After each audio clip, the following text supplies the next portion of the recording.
Welcome to CFC Fan TV. What a joy last night was to be there back at Stamford Bridge to hear the most iconic music in football ring out over Stamford Bridge was a joy to behold. Here are the 5 things we learned from last night's action. Point 1 is our midfield. It was exceptional last night. It's unbelievable, isn't it, that was N'Golo Kante's first ever match in the Champions League. For me, he's in the top 3 midfielders in the world, and yet that was his debut in Europe's premier competition. He shone, he was incredible, he did everything that we know he can do. But also, I think we need to have a little bit of a conversation about Cesc Fabregas. It was about this time last year that people were thinking that Fabregas was going to leave the club.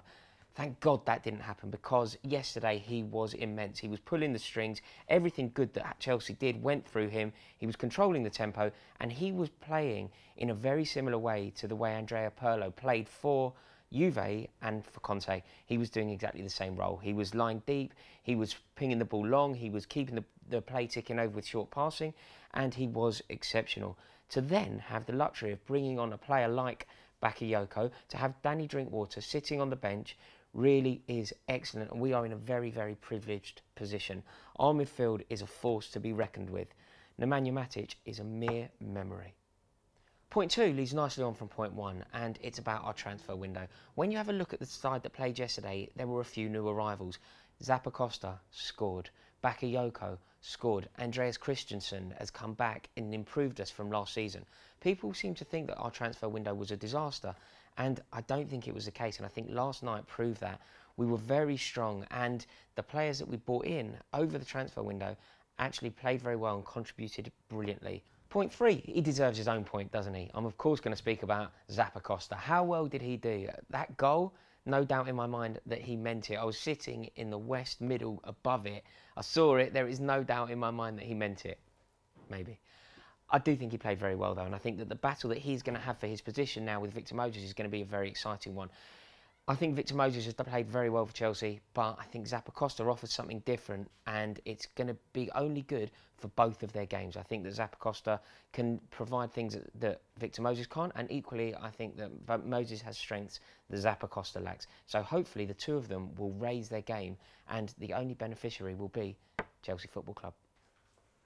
Point 4, what a night it was at Stamford Bridge. It was just fantastic. And I'm not interested in people dismissing the opposition and saying that it was an easy game, because there are no easy games at this level. And to win 6-0 deserves credit, and those players did brilliantly. To turn over a side in the Champions League 6-0 is something that is very impressive, irrespective of who you're playing. I know, of course, you know, you're not playing Real Madrid, but you can only play who's put in front of you, and that was a complete performance. We did very well.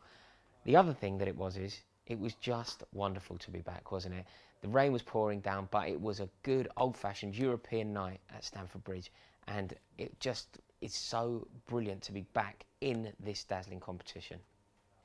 Finally, point 5, it's Eden Hazard. He came on, he looked lively. Certain things didn't go his way, but I thought that overall he looked really hungry and really up for it, and I think that he's given the manager a bit of a problem. It's a wonderful problem to have, but do you play Eden Hazard against Arsenal?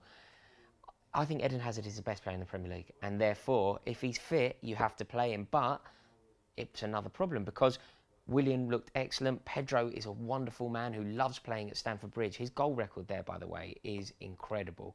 So I don't think you can drop either of them, but equally, you want to involve Eden Hazard because he's so good and he looks lively and he seems keen and he's up for it.